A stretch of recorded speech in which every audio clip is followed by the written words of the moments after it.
Magandang hapon na po. Ay tayo po yung nag-iihaw ng ano, bangos panghapunan po. Ayan.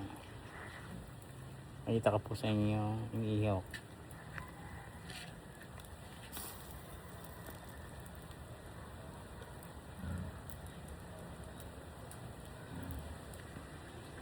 Palagi ko naman busog na busog ng panghapunan to. Ang laki. Hindi po, ang aking anak pong babae ay naglilihi, ay nagustuhan ay bangos.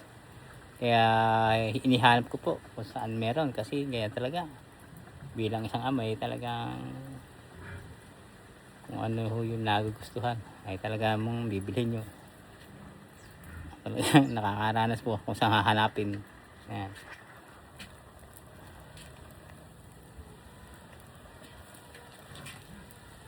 Ayan po yung nagugustuhan. Siguro nakakaranas din kayo. Mahirap pero kailangan po, at para sabi nga daw para husto at malusog ang magiging anak, para mahusto po daw yung sustansya na papasok sa kanya.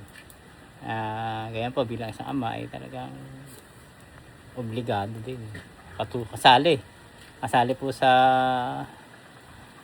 kanyang pagbibihi.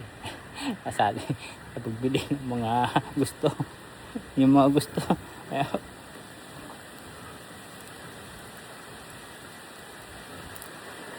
Ayan po, magandang hapon.